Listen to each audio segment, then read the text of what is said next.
Welcome to the weekly Canadian Gender Wars Report. My name is Shannon Boucher. I'm here with my co-host Melanie Bennett.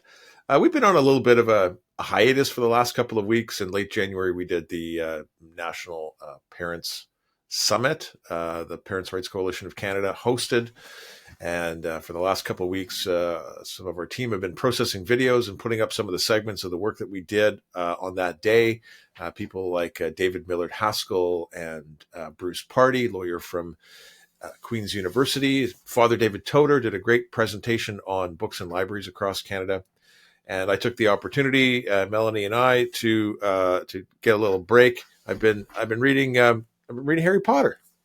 Trying to do a brain rinse and unplug from social media as best I could until the subject of our topic today was running at the mouth.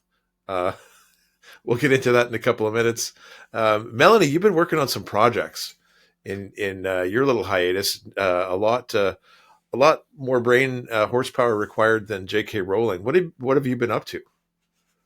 I haven't been on hiatus. I don't know what you're talking about. I've been knee deep in papers.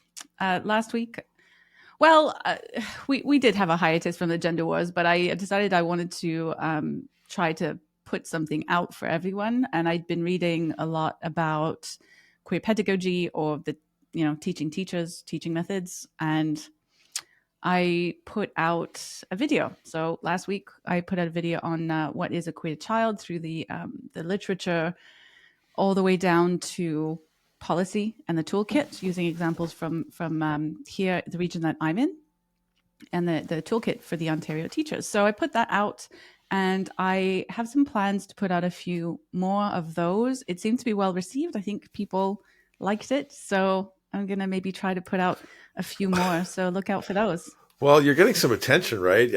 We talked yesterday. James Lindsay, Conceptual James, retweeted you. And you had some other attention that you got. So, people are paying notice. And I think you're filling an important niche in Canada in terms of the analysis of what's happening with school policies. Well, with James Lindsay, I mean, to be fair, he actually inspired me quite a lot to begin with when I first started the journey. When I stumbled upon James Lindsay's analysis of queer, I was like, oh my God, this is actually what I'm seeing in my life personally, and it inspired me to go read the papers myself and go read the policies, go into the detail of what's going on. I'm not going to say that I'm the biggest expert at the minute, but I'm only doing what I would have appreciated when I started my journey into this whole topic. But James Lindsay's great, but he's American, so he's American focused, and I really wanted to try to focus on what's going on here in Canada, because we can understand what they mean by queer, what they mean by trans, all this stuff in the academics. And they do make links in America about how that translates into the school system in America or the US, but I don't personally know. There's not someone doing it in Canada, so it's you. There may be other people, and if they are, I would love to hear from them and see their work. I would love to compare notes, but I haven't seen it. So just trying to do it. The other way that I look at it too is that at first I was reading these things and I would put them out on Twitter, say, go read this paper, go read this document. I realized people aren't really, but if you put out a thread like on Twitter, they might, with a bit of context. But again, I was doing that to encourage people to read, but then they weren't reading it. And I was frustrated at first, but then I realized, look, if there's a need for people to have someone do the reading for them and give them context, then that's kind of what I'm just been trying to put together, because it's no bother for me. I feel for me, it's actually quite fun. I know that sounds a bit perverse, but when I come across some of this stuff, I feel like I've described this to a few people. It's like watching a car crash. You cannot help but look. I used to hate spiders, but because I hate spiders, I used to be fascinated by watching them. So it's sort of the same response to that, really. So I get a lot of perverse pleasure in going through it. So if other people find it useful, then that's fantastic. Here's how I kind of think of this, Melanie. And there's a couple people in Canada that are, I'll use a slightly different area, the books and libraries. So I mentioned Father David Toder did a great piece on our summit, and you can find that video on our channel, as well as others from David Haskell and Bruce Party and um, at Just Dad 7. But to kind of hone in on what Father David is doing, and Pierre Barnes out in BC. Pierre Barnes is a dad from the Lower Mainland who has really done a fantastic job of exposing the books in libraries. And a lot of people don't, they hear about this and they go, oh, well, they buy the narrative, the liberal NDP narrative that we're importing outrage from the United States, and this is just far right Republican or far right talking points from the U.S. And it's easy then when you get that kind of heuristic or mental shortcut or set of slogans and election slogans to just dismiss, right? And what Pierre and David Toder have done, both, the work that they have done on this is very credible. So all you have to do is have a look at what they've done. Pierre created a fantastic database where you can pretty much search any school library, any school district in Canada through the website, and then for sure. Oh, look, yes, and you can say to people with confidence, you know what? There are some pretty atrocious books in the libraries. You don't have to know all the details, but you can say, you know what? There's a couple of great credible people have done the work on this. And I think that that's what you're doing. So, the idea that a few years ago in the US, it was like people were saying, well, they're not teaching critical race theory in school. Well, that's why I do it. That's why I wanted to do it too, it's the whole, I want to use, and I read a lot of in the paper. So I'll read quotes from the paper specifically because of it's not really happening. It's not really true. That's not what they're saying. So that is the reason I've taken that tactic. It's worse than I even could have imagined. And the fact that you're going to the source documents, the policy documents, the pedagogical sort of guidance coming out of teachers' colleges, and that are in some of the frameworks in our school boards, and you can point to them and say, yes, it absolutely is happening. And you have someone described, when I was describing it in the queer video that I put out, the way that I look, because I started really in the academics, and I noticed that they describe it in a certain way, which is very explicit and messed up in the academics. And then it kind of, as it goes down the line, so from academics to teacher college to maybe the school boards, maybe the unions, all the way down to the students, right? So there's all these different levels.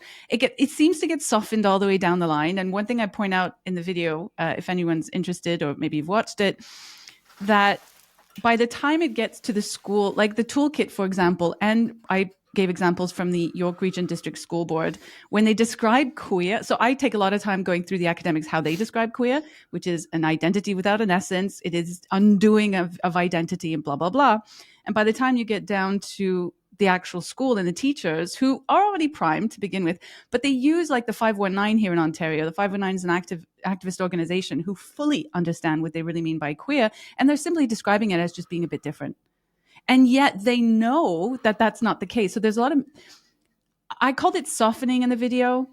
When someone else described to me, it's kind of like Scientology OT levels. And I hadn't thought of it like that before. And I think that makes a lot of sense. And so you come in at the bottom, and it's presented in a way that's very acceptable to the masses. And then you get primed, right? And then you get another level, and then you get primed. And it kind of goes like that all the way up to the academics. Normalized, and it really is that. Stage. And so what the average citizen is receiving from the I guess the ideology, the queer ideology, the trans ideology, all of this stuff, the gender ideology, what people are receiving is a very misinformation. If you want, I mean, we hear that that a lot. It is a misrepresentation of what they really mean to make it more acceptable for people. Because if you fully presented them with what they really mean, most people would be like, I don't think so. Fuck? Pardon me? I don't think so. I hope our viewers have heard swear before. It's quite disturbing. And when we first stumbled on those, in fact, it was a friend who's below the public threshold of speaking publicly, who is a teacher in the GTA region. leaked us that video and connected us subsequently to the toolkit and the papers, and that opened up the spider web, right? Like you can then follow the threads of that web to the work of the various people behind that, and see just how wild this is.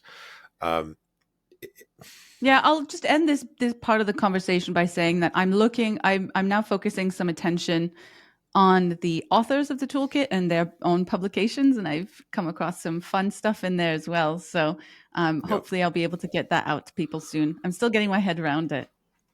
yeah. Well, speaking of authors, I want to talk about a couple ladies across the pond, and one of them is the author of Harry Potter, J.K. Rowling, and the other is a woman by the name of Kelly J. Keene, who goes by her Twitter handle is at the Posie Parker. And Kelly J. Keene's shtick is let women speak. And she has been she calls herself a women's rights campaigner. At credit where credit is due, Posie Parker has made an incredible impact on the discussion around the impact on women of aggressive trans activists in the UK, and has followers all around the world. Last year, and I think part of the year before, she was doing the Let Women Speak tour, and she traveled all over the world, various states in the US, as well as Australia, and I want to say New Zealand as well, and the UK, and and has a regular routine of going to Speaker's Corner. I don't know exactly where that is, but Speaker's Corners in the UK is I think it's you probably have a better description than me, but it's a place, a town commons, a public square, where there's a tradition of public speech. Is that fair to say? Yeah, I don't think it's a place, it's a concept. So it's Okay. just people going out to a public place, probably a park of some kind, and yeah, speaking. So Yeah.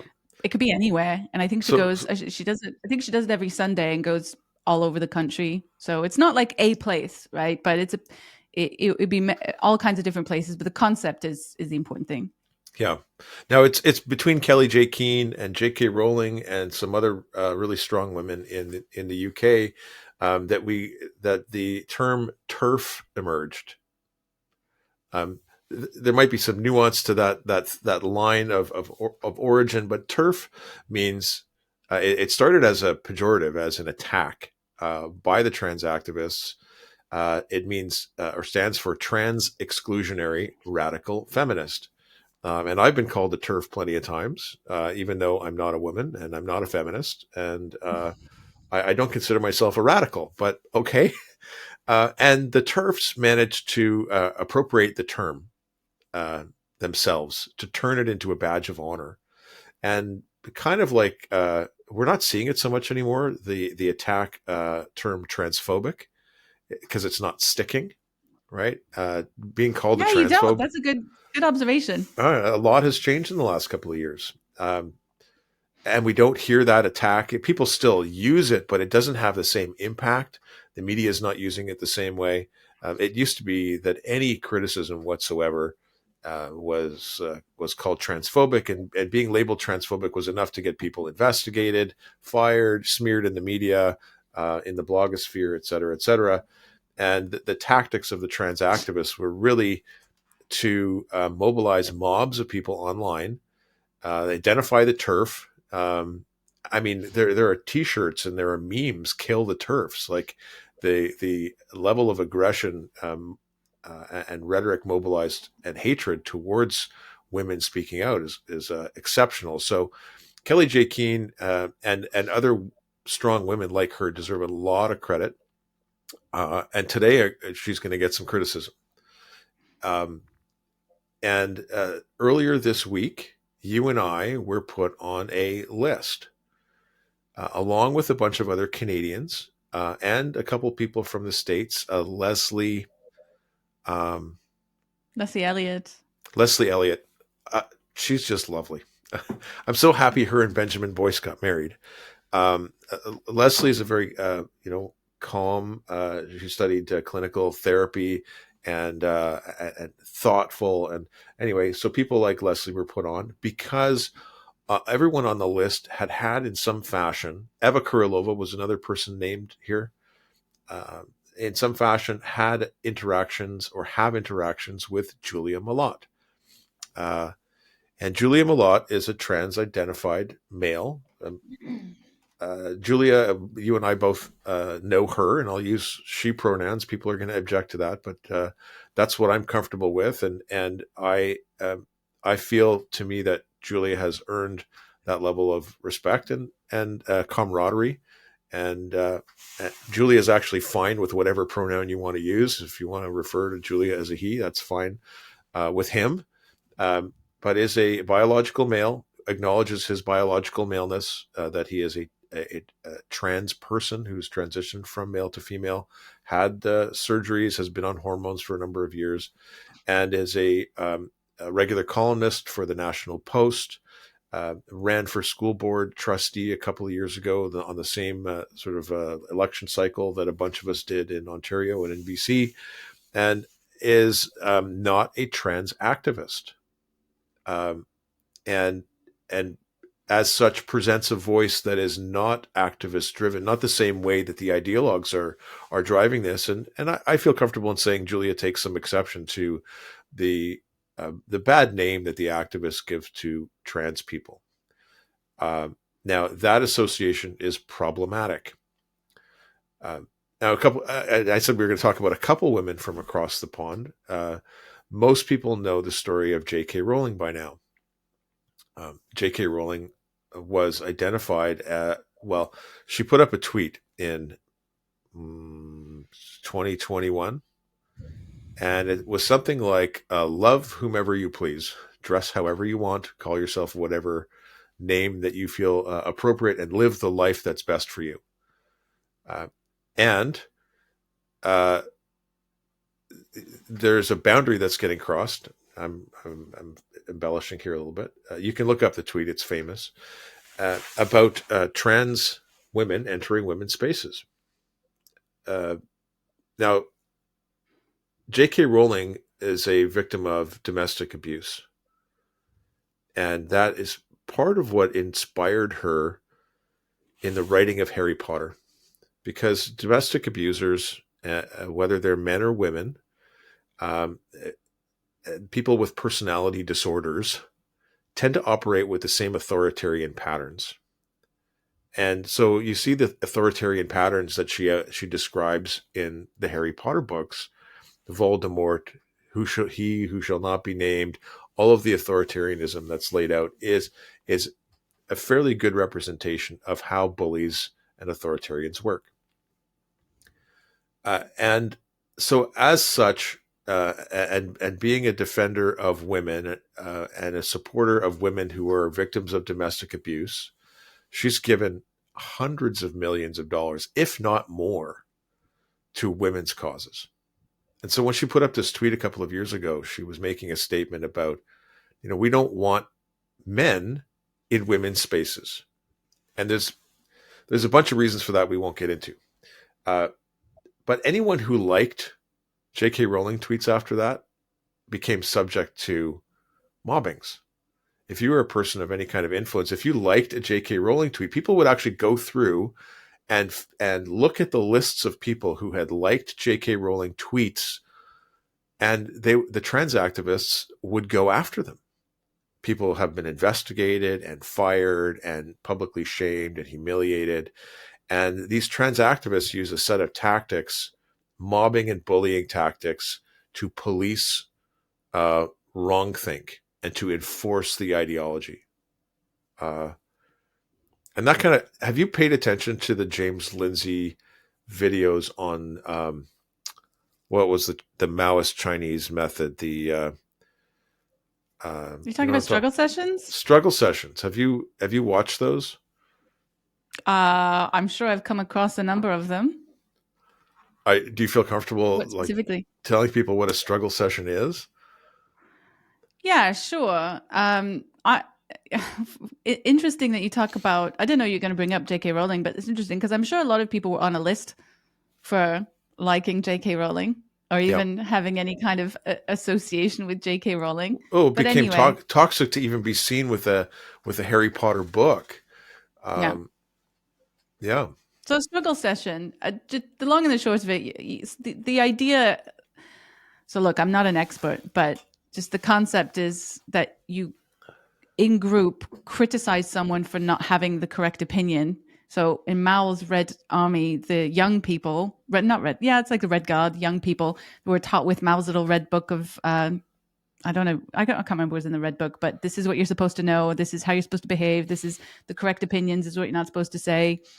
And if a teacher or an adult or anyone else said something or expressed an opinion that was known to be the incorrect way of thinking, then they would go after, basically criticize, like mob the person with criticism and shame them into, bully them into changing their opinion.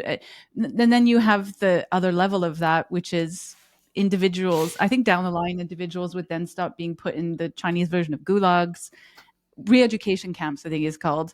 And in a re-education camp, it is just that. It is to re-educate you, which is funny Hmm. because in the toolkit, there's a whole chapter called unlearning, Yeah. which, in my opinion, also very, very telling.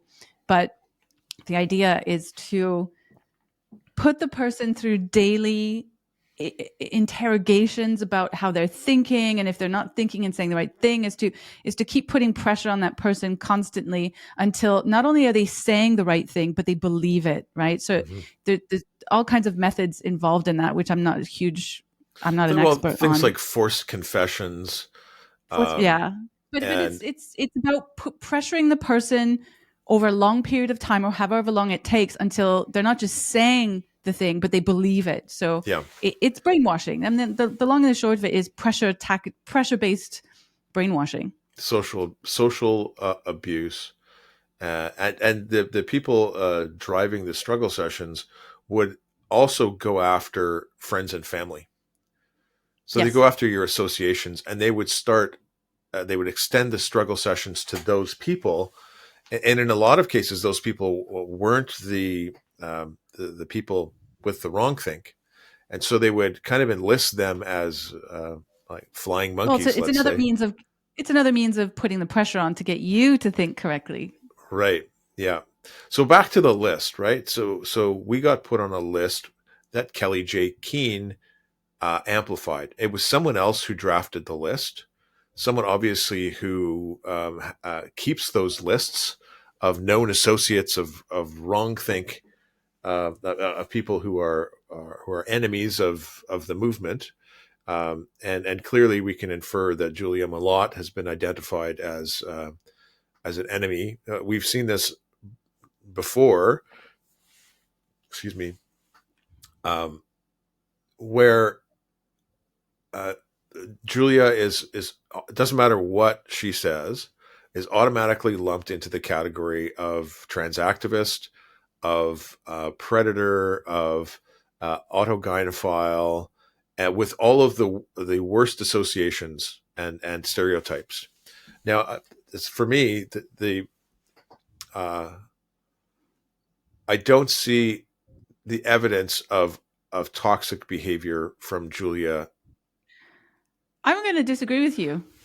I disagree with Julia on quite a number of things, but Let, and let, let me I give think some women context. have different experience. I feel like you're lacking in context here. So the reason we got put on this list is people who had podcasts with Julia. Now, why did they make a list of people who had a podcast with Julia? Because Julia has said all kinds of things that are kind of questionable. You know, Julia can have some very fair-minded opinions, and that's fair enough. I don't disagree with everything Julia says, but in one of the videos Julia put out recently, she was saying, you know what, by the way, I'm just going to say, sometimes I say he, sometimes I say she, no particular reason, and I don't give a fuck. So you're going to have to deal with it.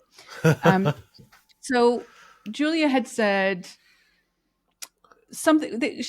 He was exploring the topic of breastfeeding, male breastfeeding, and he pointed out that scientifically that lactation was possible for a male. And you know what? Fair enough. That could be true. At first, I didn't realize that's possible. It is technically a possibility, and fine. And what the safety concerns were covered in that video too. And yes, there could be safety concerns, which are probably, if you're taking drugs, they're probably some kind of transference into breast milk. Women, that's what we're told, not even to drink coffee and all kinds of things. So okay, fine. But Julia had said that potentially, if his wife wanted to have a baby and didn't want to breastfeed and was having difficulty, then he might be happy to do it, and so on and so forth. And Julia also said that if you have a problem with this, then you're transphobic.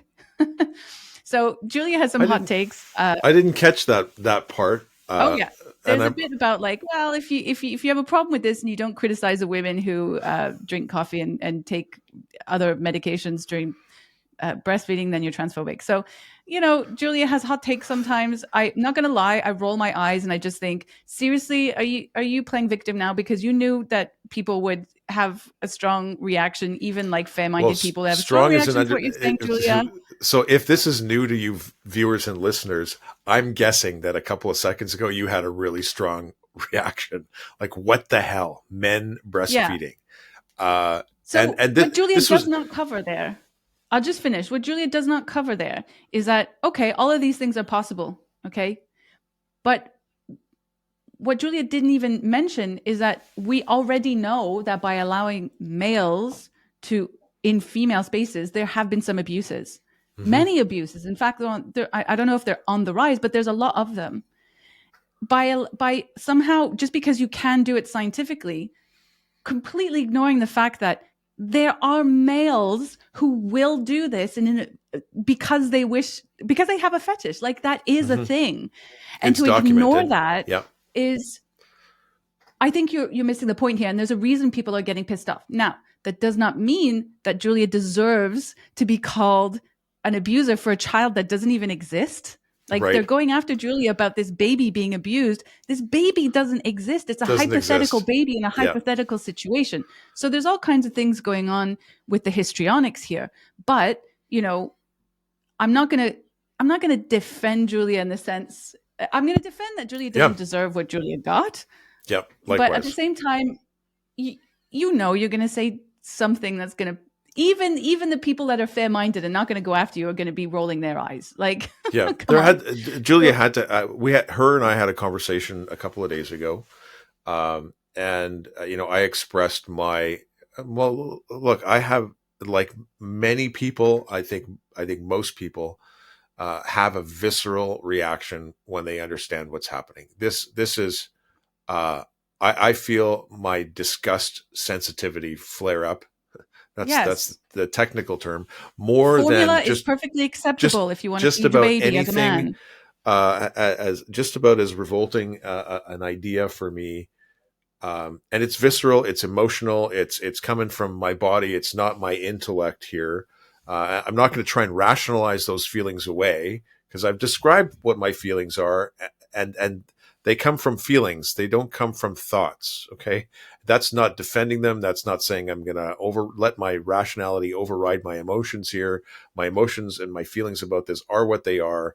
I think a lot of people, most people share this. And this all stemmed out of an earlier thing that hit the sort of viral news cycle about this, because the NHS in the UK, we're talking about some people from across the pond, the National Health Service from the UK put out a bulletin, or there was a news release, that it was safe for males to breastfeed children. Now, this was based on a one single case of one single man who had transitioned, who had gone through this endocrine and this hormonal hijacking in order to get breasts to produce milk.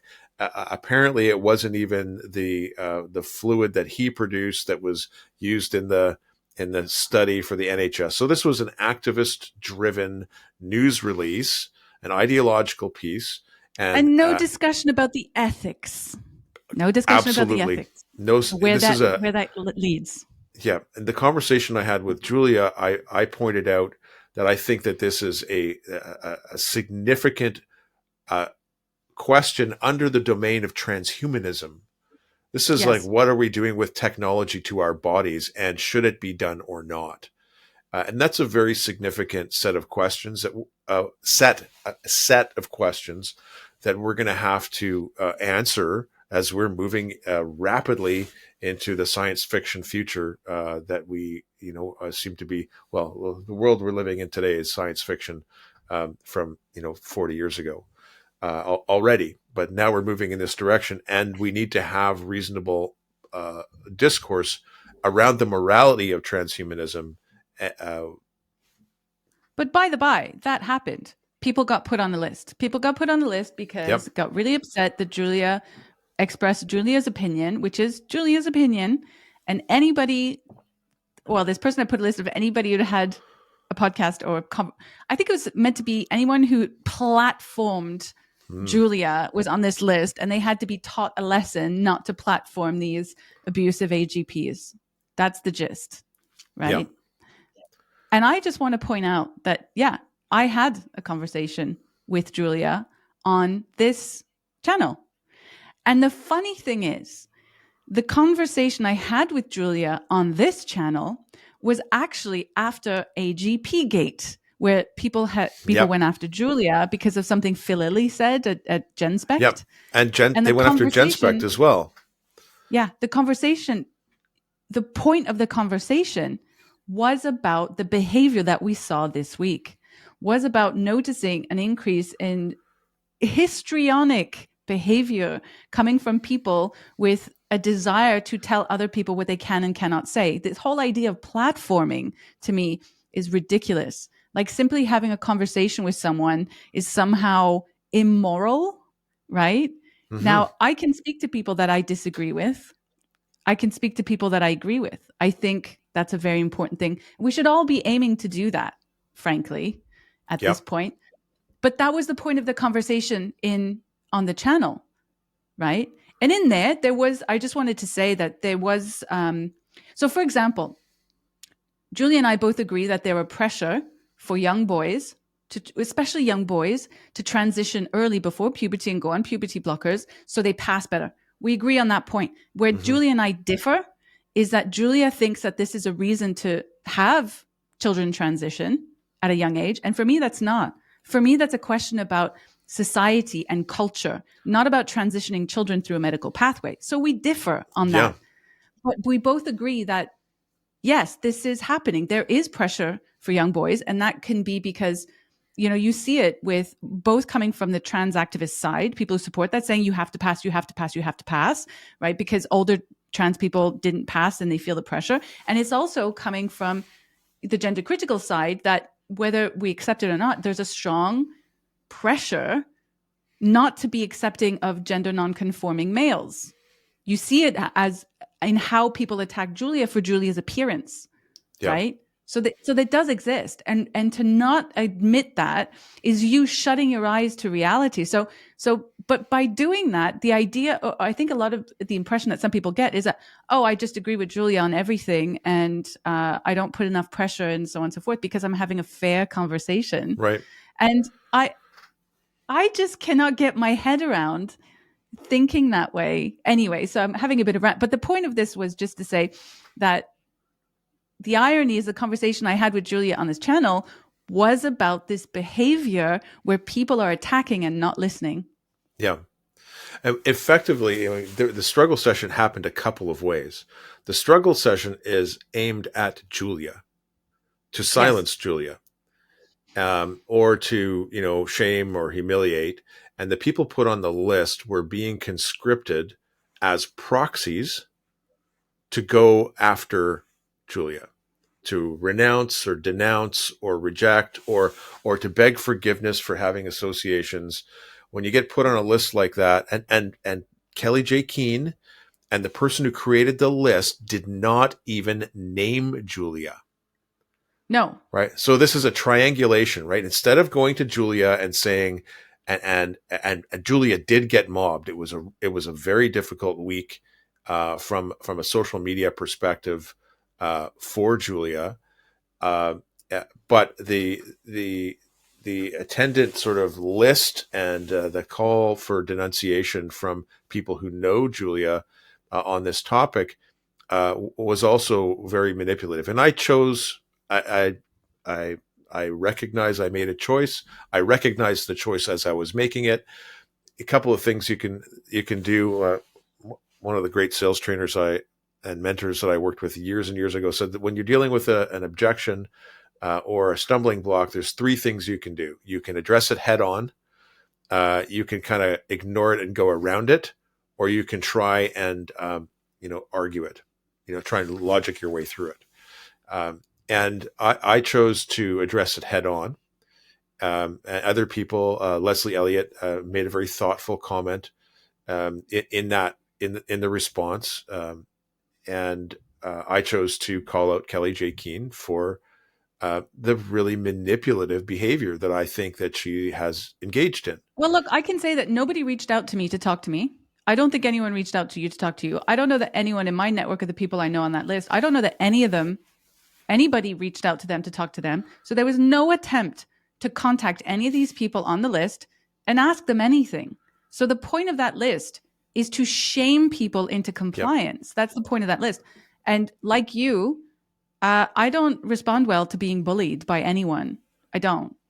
And that does not mean, so because you don't capitulate, well, you got it more this week, but this happened last time to both you and I, not capitulating, not bowing to the bullying and facing it results in this idea that somehow you endorse what the person is saying. Yeah. Not only are you endorsing it, but you're also an abuser, that you are being called all kinds of names, a misogynist, traitor, basically all these things. I mean, called an asshole, right? Simply because I'm not going to be intimidated by people trying to bully me and not even try to understand where I'm coming from. Like, I just don't see that. I don't see that as helpful, because you have a choice. Well, you can capitulate. You forgot in the choices, you can capitulate.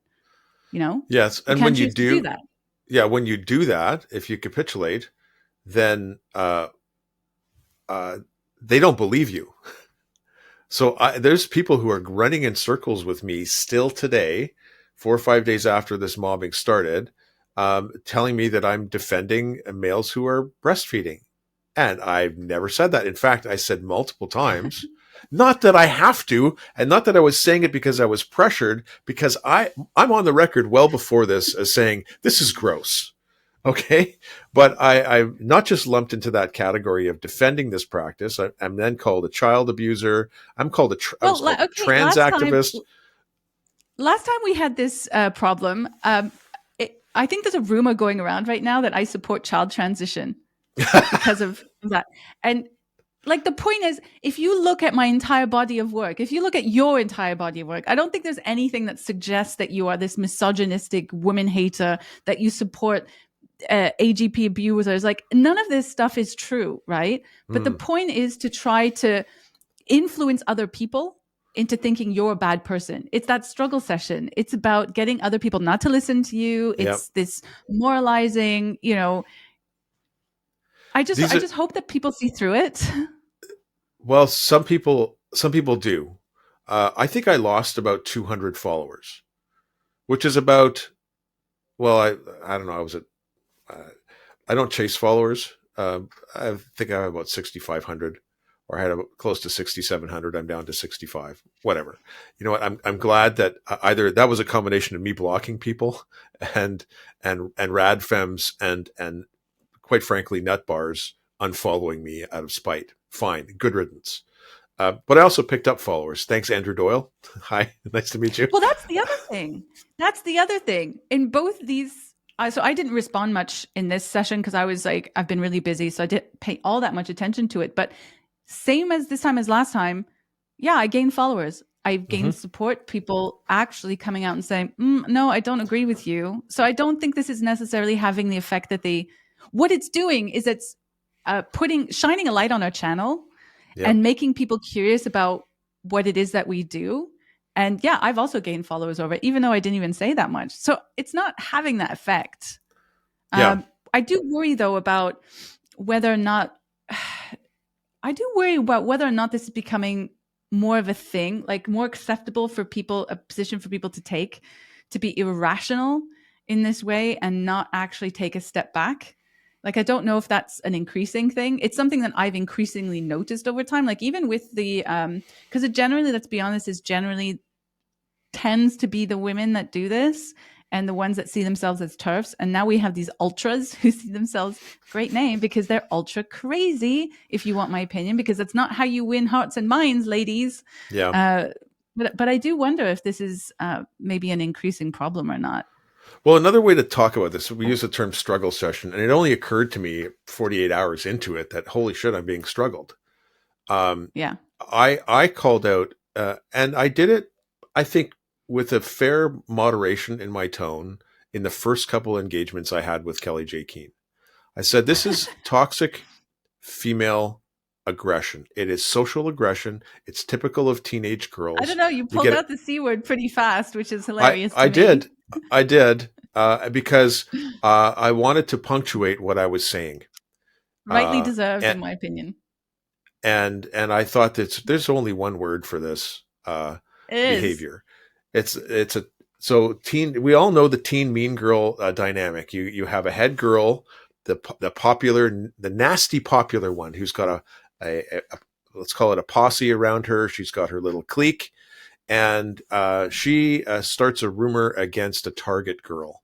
And maybe it's someone in the clique who pisses her off, who has presented themselves as competition. And then through the rumor mill and the manipulation of people's emotions, she turns her little clique against the target individual. This is actually the bullying dynamic that you find written up in psychological journals. It's how bullying works. Bullying isn't one individual. Well, with guys, it can be. Like big tough guy, meathead walking around wanting to pound somebody, and low on the sort of social awareness, doesn't really have that many friends, but likes to pummel people. That's what we think of when we think of bullying, but it's much more complex. And this dynamic occurs. The easiest way to look at it is in the teen girl dynamic, but we see it in toxic workplaces. We see it in this dynamic is what's playing out in our school system with DEI and trans ideology. It's the same sort of networked bullying, right think, wrong think, in group and out group kind of behavior. And that's what Kelly J. Keane was doing. And it's exactly the pattern of behavior that the radical trans activists use. Is if you like the wrong tweet, if you have retweeted J.K. Rowling at some point, you deserve to lose your job. You deserve to suffer investigations and humiliations and attacks. And I can't wrap my head around the fact that people supposedly fighting the fight that we're fighting have turned on each other to try and undermine efforts. I was furious. Well, Kelly J. Keane would have experienced a lot of that too. That was the confusion that I had, because I'm sure they've been the target of a lot of that. And then to go and do that to someone else, a small fish too. We're small fish here in Canada, to do that to them. I thought that was curious, actually. So let me just describe. Okay, we've talked about what the problem is. Let me describe what would be, in my opinion, a more effective course of action, because I actually agree with a lot of the principles from TERFs. I agree with actually the majority of their principles, right? And so how do you work together with other people when you don't always have the same approach? So in my opinion, if you have an issue with other people who have the same goals as you, instead of making a list and to try to struggle session in this way, try to shame them, get other people not to listen to them, try to ruin their reputations, canceling them, in other words, instead of doing that, maybe try to contact those people on that list. Maybe have a conversation with them if you want. So there's this idea of platforming. First of all, I put a tweet out, I think it was yesterday, just saying my view on platforming is that it is literally just a tool of authoritarian mindsets. And it's about having someone who's the moral decider. They are the arbiter of what is acceptable to say and what is not acceptable to say. And they're going to impose it upon you. High control societies have this. Think Iran. Okay. Mm-hmm. And so I don't think platforming is a very useful thing in a free society. Well, what is more useful? If you have a problem with something someone is bringing forward, you think it is a harmful thing to be brought forward. If you don't like the fact that I had a public conversation with Julia, it's not shutting me down that's effective. It's more speech that's effective. Yeah. Maybe have a public conversation with me. Maybe have a panel conversation. You don't even have to have it with Julia. If you have the problem with other people, come onto my show, talk to me, talk to Shannon, talk to both of us. More speech is the way forward. I guarantee you, from the people that I know on that list, I'm sure all of them would have said yes to a private conversation, to a public conversation. That is the only way forward, because shutting down, first of all, who are you to decide what people can and can't say? Who are you? Right? Who's made you the boss of what we can and can't do? Nobody has. I'm not the boss of what people can and can't do. All I can do, which is kind of why I spoke to Julia, is to add to the you cannot, my opinion is you should not, in a functioning society, shut down other people, but you can add to the conversation. So there's a difference between destroying and building. I would rather build. I'm a builder. This is what I want to do with the work that I do. I want to add, I want to contribute to the conversation, because when you start shutting it down, tearing it down, destroying, you are participating in the same authoritarian, tyrannical control system that you are trying to change. Now, I sympathize. I sympathize with the point of these women. It's gross what Julia was saying. Yes, I agree. Julia has hot takes. So let's talk about it, right? That is the best way forward. Yes. Because you are not going to win friends and influence people by acting like bitches. Let's be honest. You're just not. And that's not really the kind of society that I want to live in. I would much rather see more conversation, more interaction, more trying to understand the other person's perspective. Because don't forget, I can try to understand where you're coming from and I can empathize with your point of view. Doesn't mean I'm going to share it. I'm an adult. I have control over my mind, and so do you. We can talk in good faith without fearing that somehow the other person's perspective is going to seep into me by osmosis and I'm going to become the enemy. We can do that. We are adults. We can do it in a way that is productive. We don't always have to agree. I don't agree with Julia on everything. I don't. But I'm willing to give people who are presenting themselves in good faith to me, which Julia does, and have that conversation. And I think that the only way forward is for us all to be able to do that. If someone is presenting to you in good faith, and then present to them. Because there's a lot of trans activists that will not present in good faith. 100%. I'm not interested in that. Well, I'm not going to be able to get anywhere with them, and I'm not going to be able to get anywhere with you if you're in bad faith. That's all I have to say about that. Well, it's come to my mind, over and over this week that, look, who are the people, the trans activists that are out there, and not just individuals, but organizations, like Faye Johnstone. Faye Johnstone's never going to have a good faith conversation with us. He is an activist. He is openly a misogynist. He is, he's soaking the taxpayer for money to push the trans agenda. And Andres, the weightlifter, is now going off and making veiled threats against April Hutchinson. Like I wish you dead, a painful death. And Morgan Auger from British Columbia, who is a hideous man. And there are a bunch of them. All of these people operate in bad faith. And when we have this camp that no one can engage in, and they're dominating the discourse, they're losing persuasive power quite substantially right now. But I would much rather have conversations with Julia about this, even if we vehemently disagree on things, to say, hey, we're going to have a discussion. We're not going to agree. And one of the things that really, really pissed me off, like, yes, I would say my visceral reaction to man boobs is in this application is worse, but I was almost as pissed off that the people on the list, like my let's call it my male instinct kicked in. My male instinct is to protect. And I looked at the people on that list, like Eva Kurilova and others, who are directly informing policy change in Canada and have been working for years. I looked at that list and I saw a list of heroes, people who are making a difference. I did not. I thought it was very telling that the people on that list were actually, I didn't know all of them, but the people that I know on that list, which is maybe 80% of them, were all effective. These are all effective people in this Yes. game. Yes. And the action right now is on policy. The action right now is on connecting with the media that's going to publish us and to raise the language here. The game a couple of years ago might have been let women speak and pushing boundaries and getting trans activists to be aggressive, violent, like throw ketchup in your face, which is what happened to Kelly J. Keane last year. Where she was assaulted, they had to shut down the protest because there was violence from the trans activists.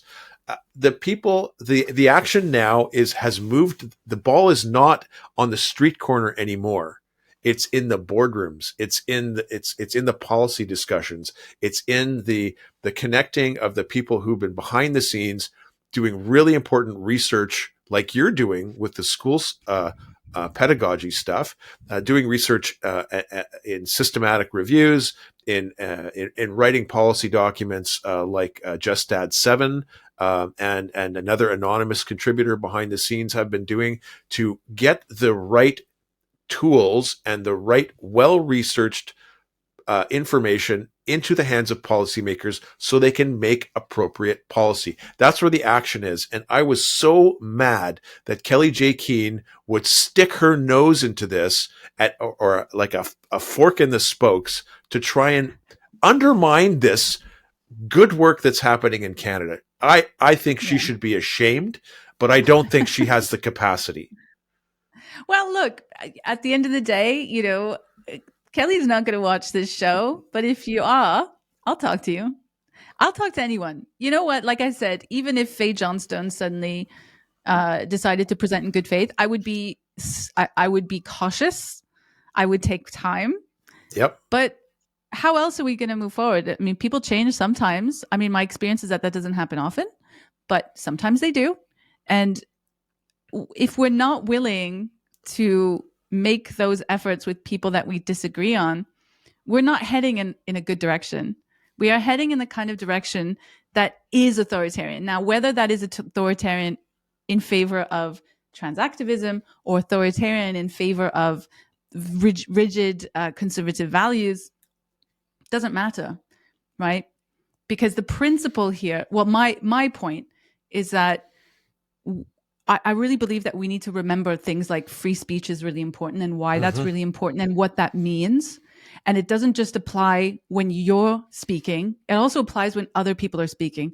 And that's why you have to be willing to have conversations with people that are presenting in good faith that you disagree with, like Julia Malott, right? I think that that's fundamentally important if we're going to avoid the kind of tyranny that is being presented to us on all sides right now. And it's very easy to get caught up in the emotion of it. It's very easy to get caught up. I don't agree with child transition. In fact, I think it's very black and white. We should not be doing this at all.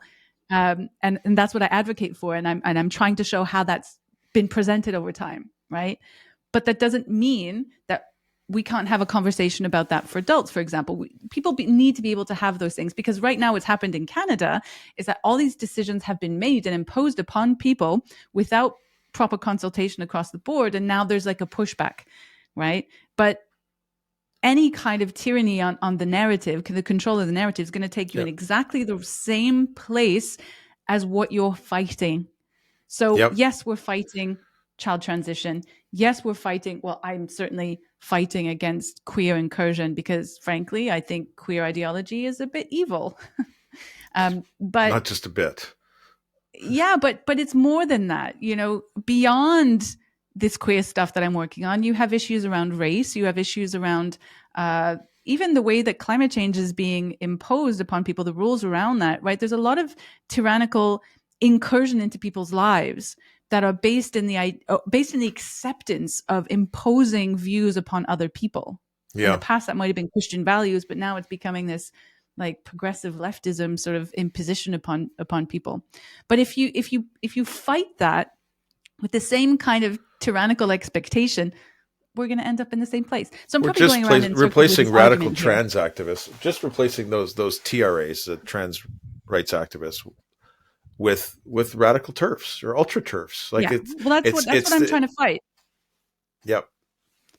Well, I mean, look, I'm trying to fight child transition, but I'm also trying to fight this incursion of tyranny, this acceptance that somehow either we have to accept tyranny or that we have to impose it upon others. That's also what I'm trying to fight. So when people are out there criticizing me for speaking to Julia, I'm not going to capitulate to you, because I never said that I agree with Julia 100%. I'm not going to take the abuse that people throw my way that are misrepresenting what I've said, because I will also defend your right to. I'm going to defend your right to be a complete bitch. I'm not going to agree with you, and I'm Yep. going to criticize your approach if you're going to be trying to shut people down. But it's your right to do so. But it's also my right to be able to say I don't agree with you. Right? We need to be able to have that in society. Anyway, so my little rant Yep. over that, but I hope we can see a change. I hope we can see more good faith discussion with more people, because the solution here, you hear it all the time. The solution to the lack of free speech is not less speech; it's more speech. Yep. You know, it's unfortunate that we are spending so much time on this, right? This kind of conflict, it's a, I'm here. I'm not a sports guy. I say this often, but I'll use the baseball analogy. It's an unforced error. It is something dumb that people on our side are participating in, that is occupying a whole bunch of energy. It could cost us the game to make errors like this. We are detracting from the efforts of good people. We're detracting from the conversation that we need to be having. We're undermining the efforts of good people by doing this. And Yeah, well, it politicians are listening now. yeah, People who have influence are listening, and I feel like if you look, we see the worst of trans activism because you highlight the worst. Like, that's just how it is. But they're going to see the worst of what we're doing. And right now, people attacking other people like the Kelly J. Keane and plus minions, the other side see this. They quote it, they share it amongst themselves, yep, they are highlighting it. That also gets to policymakers. That also gets to people in positions of yep, influence, whether they're on a school board, whether they're a politician, doesn't matter yep, who they are. They're going to see that too.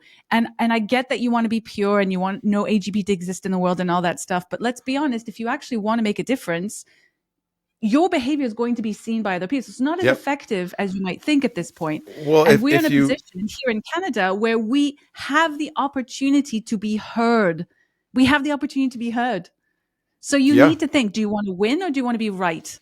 I would much rather win. Yeah, I don't need to be right about everything. So you have to think, I don't know, I just think you have to think tactically in your own behavior and what do you want to actually have that influence, or do you just want to denounce all the time? yeah. Well, there's a certain pattern. So I don't know if I mentioned this before on the show, but we're probably going back 10 years. My one of the girls in my stepdaughter's clique at school was a girl, Indigenous Canadian, from a really toxic home, and from the measurably worst um, uh, sort of Indian reservation nation in Canada, the Attawapishkat Nation on James Bay. And living here in Ottawa, and her mom's boyfriend was a violent drunk, and there was all kinds of physical violence in the house. And we brought Danny in to shelter her, to make a place safe for her to come. And uh, she was a guest in our home, and was so hardwired for conflict that a normal round at dinner, sitting at the table and people talking about their day and making jokes, was incomprehensible for her, to the degree that she had. It's very sad. She was at the time 12 or 13 years old, had to create the kind of high level cortisol stress drama that she was used to, because that was her whole reality. And the brave women, and hell, Kelly J. Keane is a brave woman. Yeah. Uh, the brave women activists who've stood up first, who've had the courage to go out on the street corner to push back on this, um, I think are wired now in a way that they're having trouble getting past into the next stage of this battle. They're still fighting the Yeah. battle from 3 or 4 years ago, and Still they're so used to triggered. the conflict, so used to. I mean, I can't imagine. I got mobbed on Twitter this week. I mean, it was compared to others, it was measurable, but not the worst mobbing that I've ever had. And I'm like Kelly J. Keane has that. That's been her consistent reality for Yes. years, and the fight on Twitter is pretty much gone. The combination of Elon Musk getting rid of the bots that were replicating or amplifying the argument, and firing the content moderation and going to the whatever it is, a community notes model, which is brilliant. And the head of content moderation at Twitter before Elon bought it was a trans-identified male, a trans activist. So people like Kelly J. Keane, people like Megan Murphy, who also surfaced this week again with me, Murphy was off of Twitter for a couple of years for saying a man can't be a woman. I mean, it was that rigid. So they're so used to this high conflict energy field that they haven't quite caught on that the conversation has evolved, and that is now moved to the center. And people want to have rational discussions now that couldn't be had before. And so I hope that they can pivot, because they should be remembered as and recognized as major contributors to the tearing down of this radical ideology that's captured so much of our institutions. Yeah. I hope so too. I mean, Kelly J. Keane, when I first started learning about this, was influential to me. I respected what they were doing over there on TERF Island. Yeah. Because I got called a TERF early on when I questioned why this young boy was believing that he was actually a female, and also that's how I learned what a TERF was. And obviously when I learned what a TERF was, and I learned what Kelly J. Keane and the women in England are doing. So yeah, it was very influential. And I do think I think they've done a lot of good. I think they continue to raise a lot of awareness. I think one-on-one, in interviews that I've heard, Kelly J. Keane is pretty reasonable. I think overall I think it would be a shame to continue doing this kind of attack on people who are actually doing the same kind of work that you do, just because they have a difference of approach. Like, I think that would be unfortunate, because in the long run, I know here in Canada, people are pretty centrist and maybe a bit more left-leaning too, than more so than in America, and potentially more so than even in the UK. And so if we were all to start doing that in Canada, I don't think we would get anywhere. I don't think politicians would listen to us. I don't think we'd be able to get any kind of influence in pulling this back. I think that would entrench that position. And so, I hope that doesn't fade into obscurity because of that. Anyway, reaching out and just saying, yeah, if any of the TERFs want to have a conversation, and please feel free to come on. I like having interviews with people. I used to do that more when I was with a different organization. And we've done it a bit on this channel. But yeah, I like having podcast one-on-one conversations with people. I think Likewise. it's interesting. It highlights their point of view. I tend to try to understand. So I'm not high confrontational person. I'm more the kind of person that tries to understand where someone else is coming from, and let the listener come to their own conclusion. So I'd be willing to do that with a lot of people. So, Hey, we normally do a deep dive at the end of our show. I think our show today, up to now, has been the deep dive. It has been, deep dive, more like a critique, a defense and a critique. Well, we were chatting yesterday. I thought you said B side, and I had this flash of the B side of a little 45 that we used to get when we were kids. I don't know. I think I'm older than you. That was probably a technology that was moved on to cassettes or CDs or something. But the B side. Well, I'm flattered. Do you think I'm as young that I don't remember what B sides are? Well, okay, yeah. I don't know what the generational the divide is, but it's been a few weeks since we've done a conversation. Middle of January, 20th of January, I think, was our last Gender Wars show, and a ton of stuff has happened. So maybe we call it the B side today. Have you noticed or picked up on any threads or any news in Canada that comes to mind, kind of right at the surface? I'm putting you on the spot.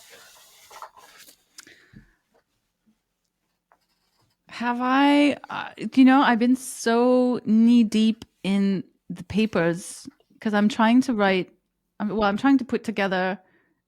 On the theme of B-sides, I'm trying to put together the B-side of my "What is a Queer Child," which is the exploration of childhood innocence. The hostility towards the concept of childhood innocence in the queer mindset, which is the B-side of my original video. So I've been kind of knee deep in that, to be honest. No, not off the top of my head. There I was bet one. you have a billion, though. We promised an update on a story. Maybe it was from January, that a town in Alberta was having a referendum Oh, the on. crosswalk. Yeah. And now here I'm on the spot myself because I can't remember the name of the town. It's like But we, Westlock, I think. Is it yeah. Westlock? And so they voted, and of course, right away you get the Janice Irwins and the Randall Garrisons and these people saying that it's all about transphobia, and I loved a tweet that somebody put up, like, these poor oppressed trans people have never been able to cross the street, and this is a human right. They need the rainbow crosswalk.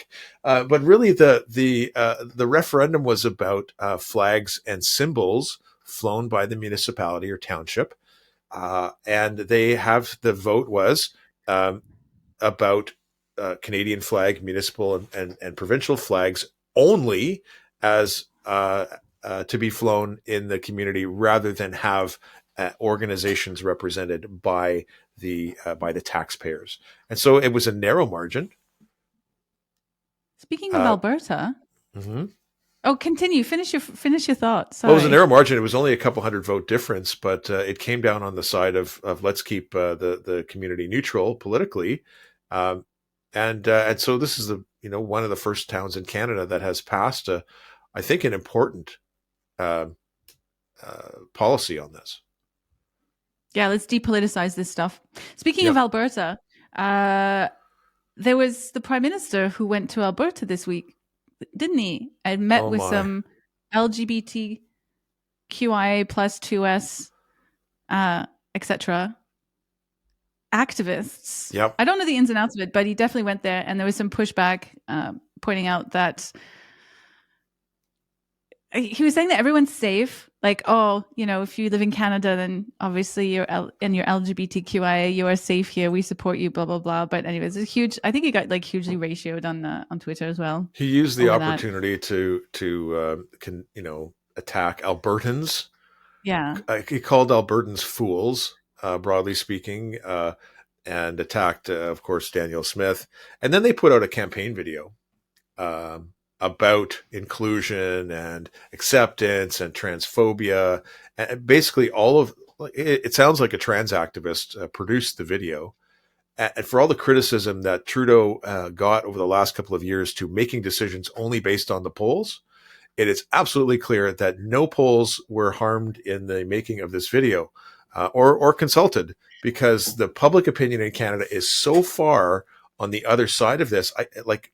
The Liberals are now obviously in a bizarre echo chamber.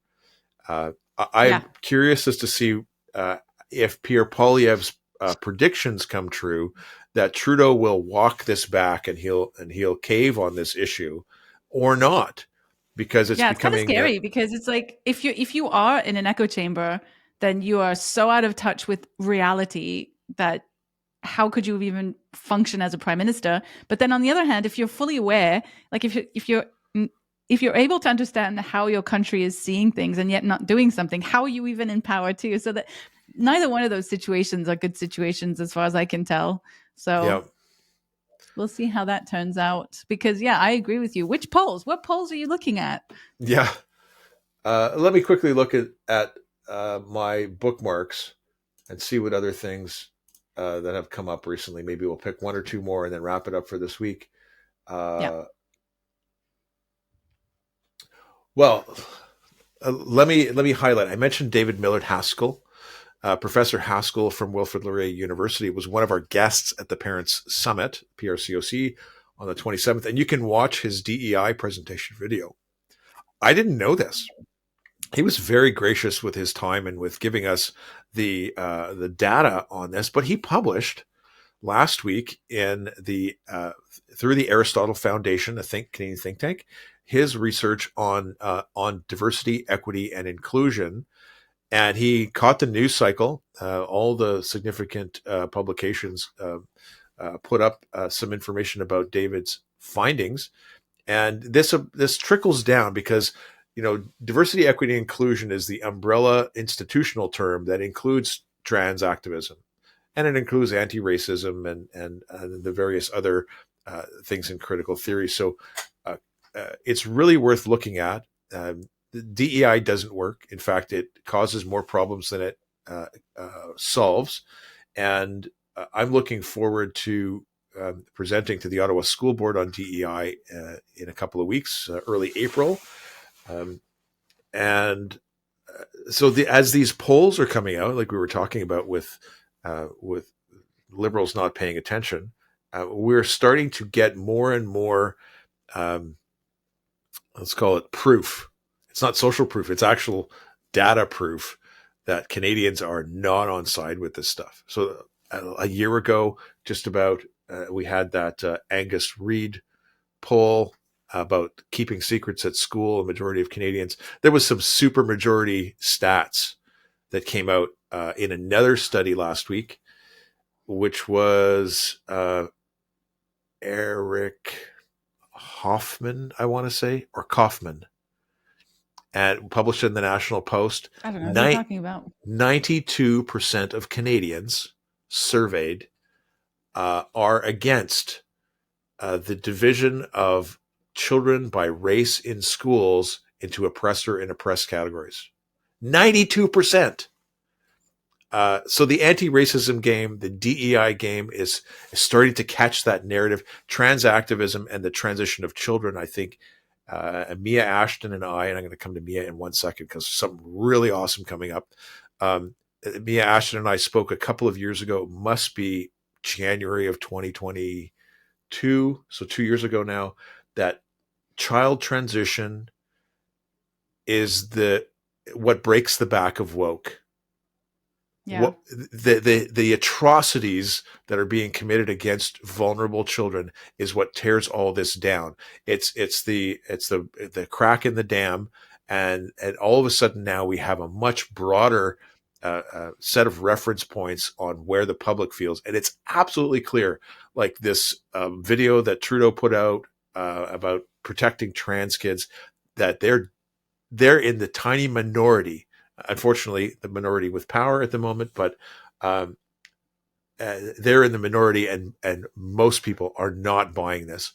So Pierre Poilievre's common sense approach, is just that. What are actual people thinking, and what are they concerned about, and what do they want? And people have varying opinions on Pierre Poilievre, but it's a lay down in this next election, as far as I'm concerned, to just walk the middle line. Now, do you know what's coming up with Mia? No. Well, I mean, I can guess, but is it anything to do with Schellenberger? Yes. So is it what I really think it is? Yes, is it anything to do with WPATH? WPATH, super exciting. So Mia was told by Michael, no Twitter, so she had to lock down her Twitter account. And Mia is not uncontroversial.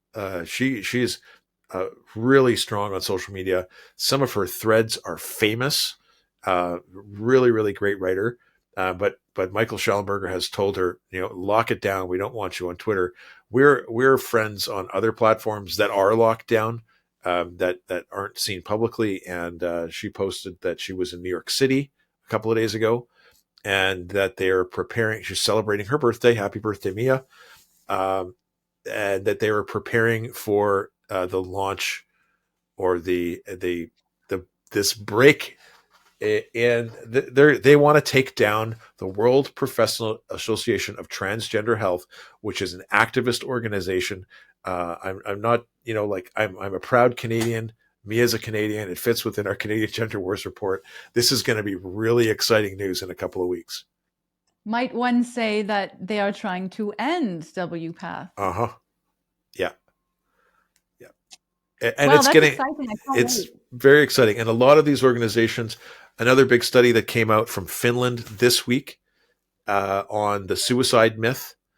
Oh, yeah. I'm going to mess up the details, but an actual research study was done because the suicide myth has been used as an emotional manipulation and psychological bullying tool. Would you rather have a live son or a dead daughter? Well, even And that, recently in Alberta, that's been used a lot, hasn't it? yep, You know, yep, kids are gonna, you're you're killing killing kids. children. Talk about you know, struggle sessions, right? Such a hideous accusation to make against somebody in order to bully them into doing what you want. So this research study's come out from Finland. It disproves the suicide myth. It points out, as we've known all along, that these kids often have, in the majority of times actually, have other significant mental health issues. That general population does have a higher, unfortunately, suicide rate. It's not that much higher than the general population, mind you, but it is a group that is vulnerable to these things. But it cannot be tied to trans identity or gender dysphoria as the cause of the suicides. So now with these credible, strong research pieces, there is a lever to be pulled with the American Pediatrics Association, the WPATH, the various self-regulating bodies that have endorsed this, that have embraced the suicide myth and the child transition as a necessary pathway. So there's really, really big stuff happening in in the movement to end child transition, to get gender ideology out of schools, to, you know, we talk about controlling speech and what have you, to shut these people up, not by authoritarian means, but Well, now to see, this is why more speech is important, because through if you more have speech. more speech, the bad ideas, they fall to the bottom. The That's good right. ideas rise to the top. Yeah, yeah. So That's how you shut down speech in a democracy. It's not by actually telling them to stop talking. It's about presenting better ideas in a better way. that's right. Yeah. So So what a great I'm way to finish this episode. I don't know when we're going to be able to do another one. I think at the minute it's a question of there's some other things going on behind the scenes. Some people are participating in other things and need time to participate in those other things. And I am going to try my very best to present some analysis videos over the coming weeks if we're not going to have a gender wars to present. So I'm going to try to keep the content going as very best I can. And I don't know how it's going to turn out. It could be a question of picking up at some point weekly. It could be a question of just having the occasional episode. We'll see how that turns out. But yeah, I'll do my best to present. I've really enjoyed I've enjoyed our conversation today. And one of the things that's different about today is we haven't put up any media. We haven't put up links to stories. We've talked about some of the broad trends. This is a little easier when it comes to post-production and putting these kinds of videos up, because we can pretty much put it up as is. So perhaps we take that approach a little bit and talk about some bigger picture things in the gender wars, rather than get down into the details. There is so much happening and so much reporting happening. Compared to when I started this with Woke Watch Canada as a blog a year ago, where there was only a couple of things a week. This thing is snowballing. We're in a rapid change environment, and I'm very, very optimistic about 2024. Okay, let's end it there. That's the show. Have a great week, everybody. All right, bye-bye. Thanks for watching to the end. Please consider liking and subscribing so we can bring you more content like this. And here's a couple suggestions you might like.